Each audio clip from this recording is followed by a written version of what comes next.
So we open where we left off, where we're back at the Heezy, and Drew's husband is tending to his lip because he got punched squaring up against this random angry guy that he supposedly stole from back in Boston. So he go to bed and she try to get a little peen, but he want to sleep. The next day, she gets to her room in L.A. with her coochie craving colleague. Oh goodness, back in Atlanta, we got Shamia playing a stripper. Over in LA, the boss is reminding Drew she's got her pass, so she wants her here with me, because they're going to drink. Now Drew worried about that odd damn attack at the restaurant, so they flirting with the men's in the hotel bar. Back in Atlanta, Maurice is talking to the owner of the strip club who's apparently going to sell because his wife wants him to retire.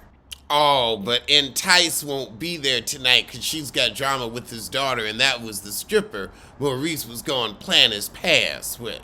Oh, God, Drew whining about her family drama to this man that the lesbian had introduced her to. Oh, God, can we get to this twist that y'all say is so damn worth it? So now she's drunk dancing with him. The lesbian starts dancing too. Her fake drunk acting is terrible. Where's all this good, amazing acting we keep hearing about? Where is it? Oh, now the lesbian making eyes at the guy too? Oh my God, you don't be grimacing like that during a gasm. Goodness, so we see Drew dancing and slipping her ring off. And then they slowly, drunkenly go upstairs.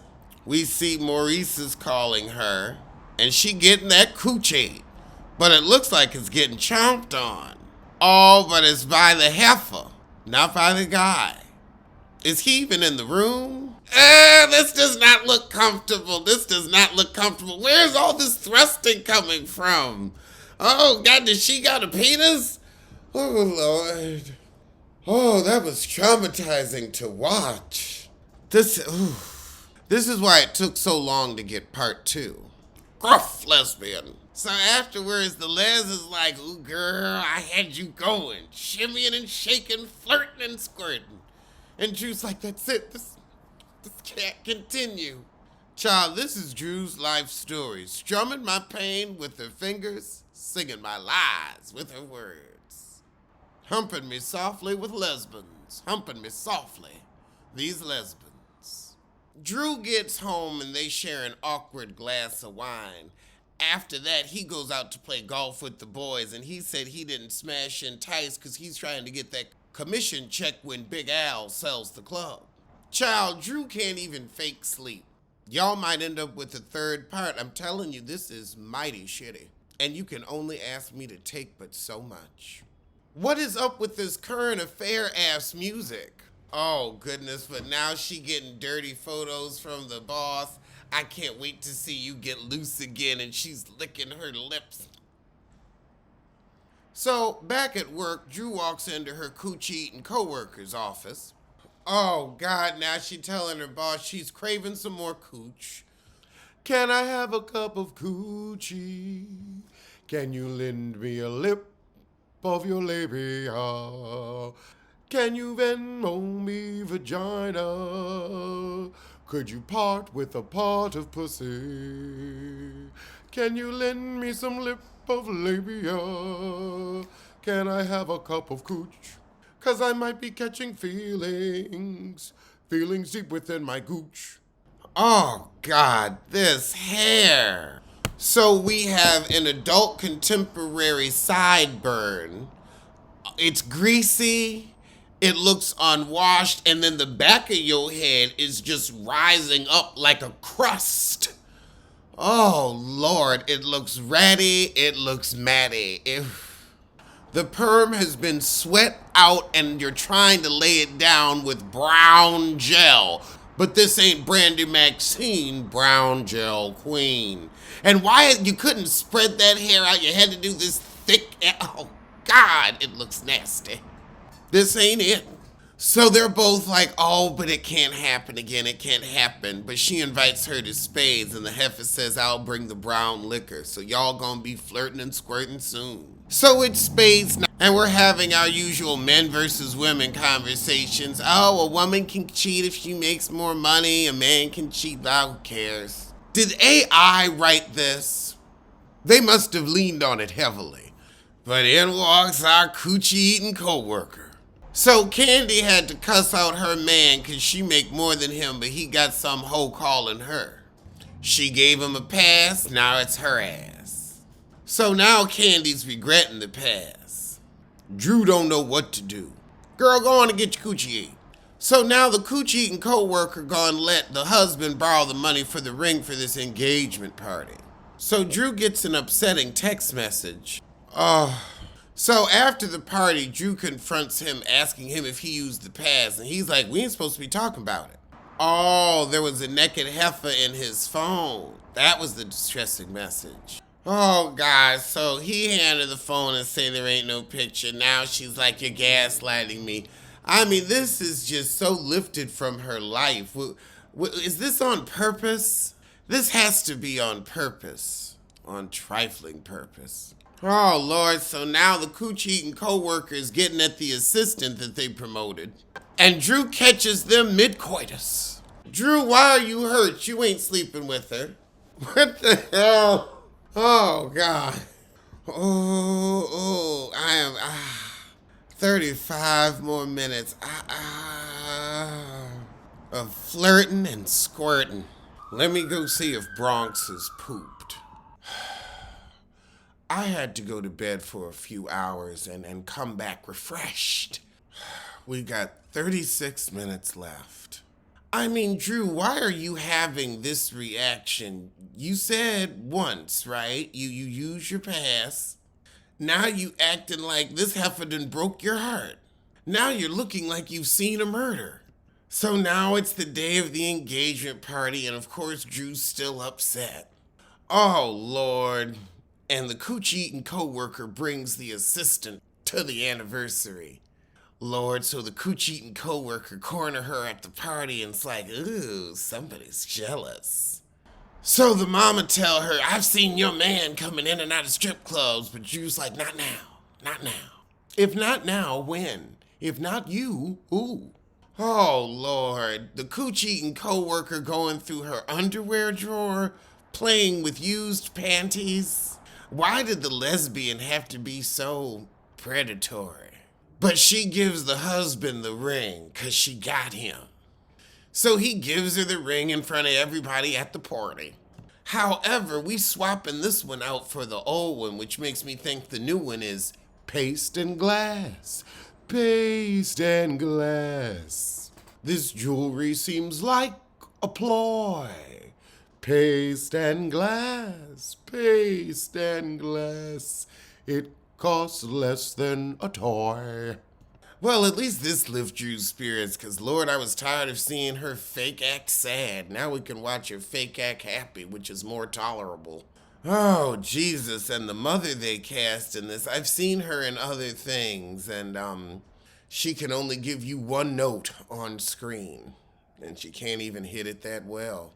So it's after the party, and the husband goes out to the backyard for a breath of air, and the coochie-eating co-worker go out to join him.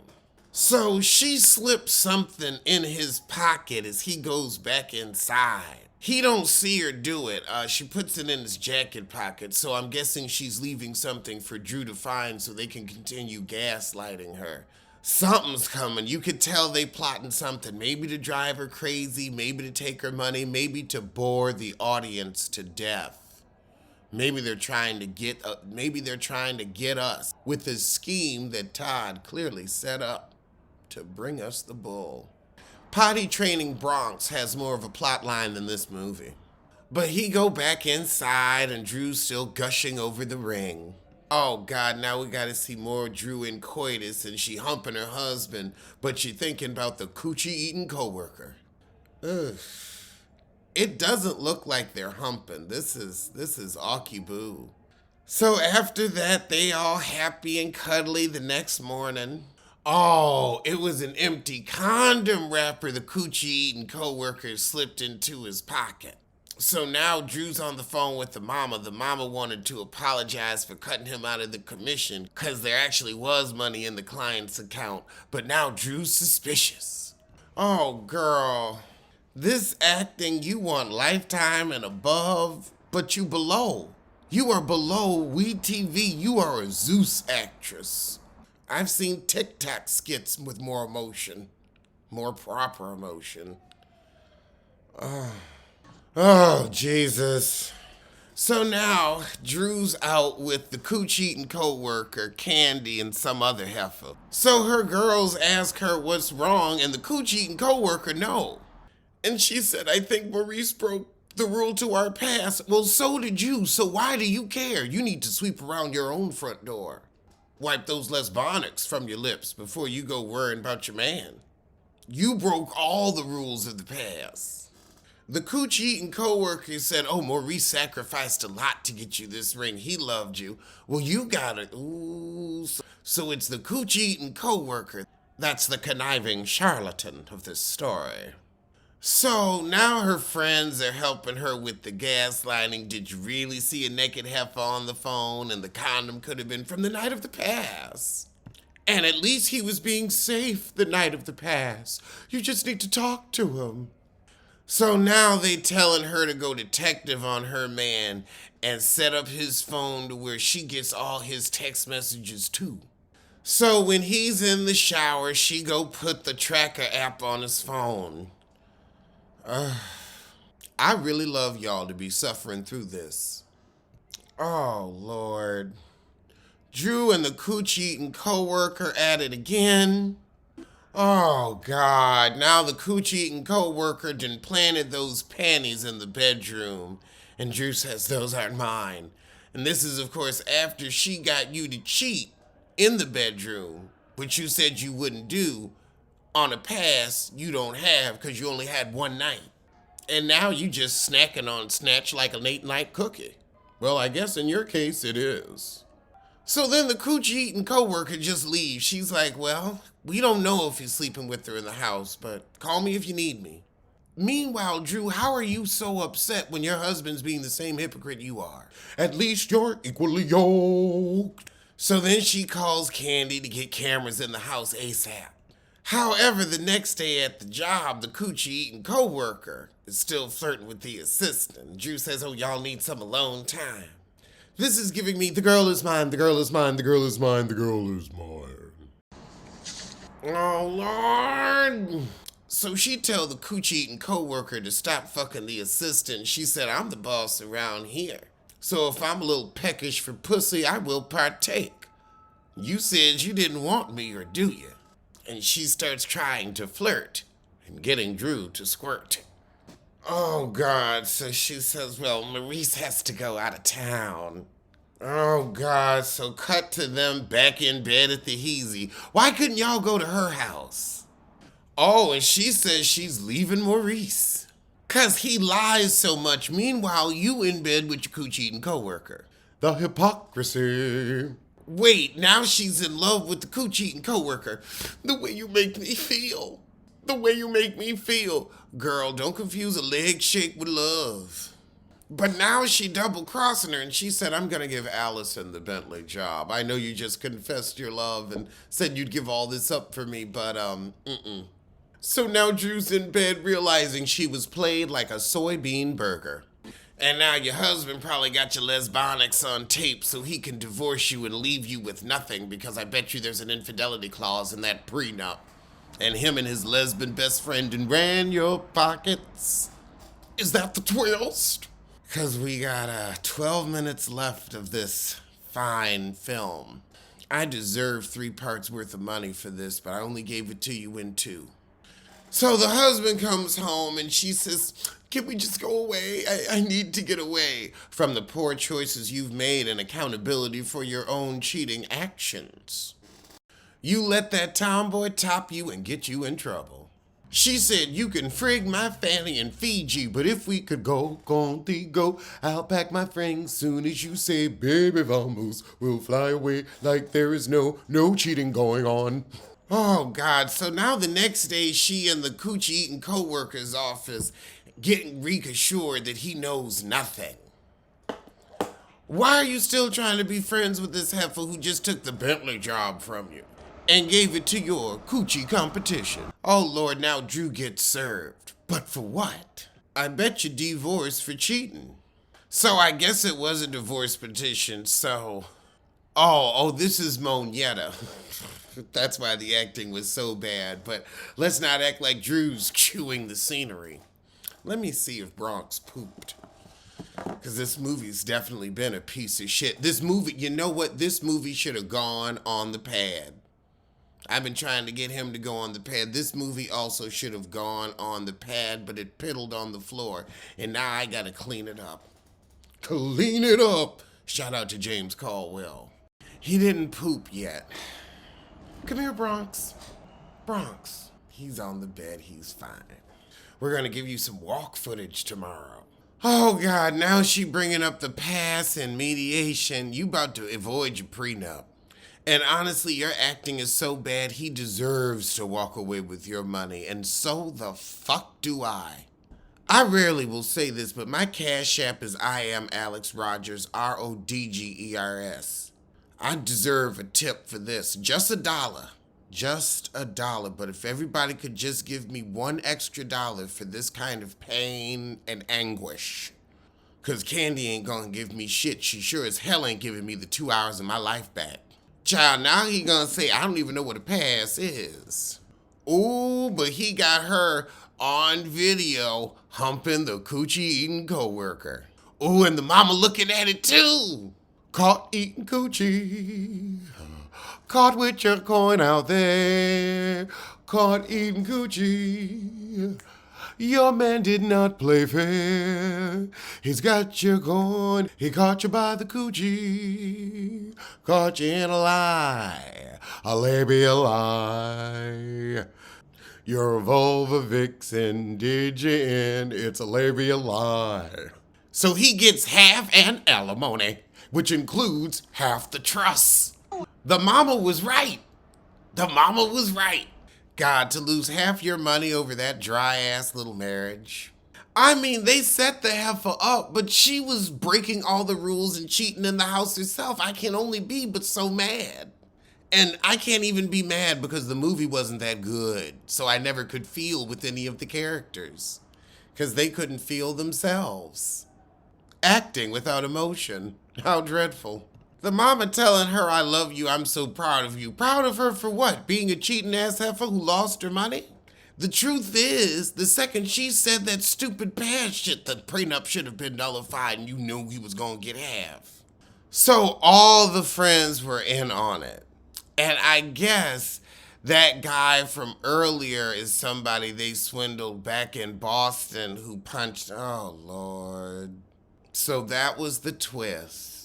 So they're picking their next mark and on their way. That was awful. Absolutely awful. I think that's one of the worst scripts in Atlanta right now. And that's the movie they chose to make. Don't ever make a movie in 10 days. I think this shows us 10 days is too, as Drew said, ambitious. This was a long and painful sketch, not a movie. I would expect this to be a film student's first project. Now, for a film student, this would be great. But you've done reality. You've done successful shows that we liked. What happened? What happened? Kandi, all your experience. What happened? What happened? Who encouraged this? I'll never get my time back. And I'ma see you for it, Kandi. I'ma see you for it.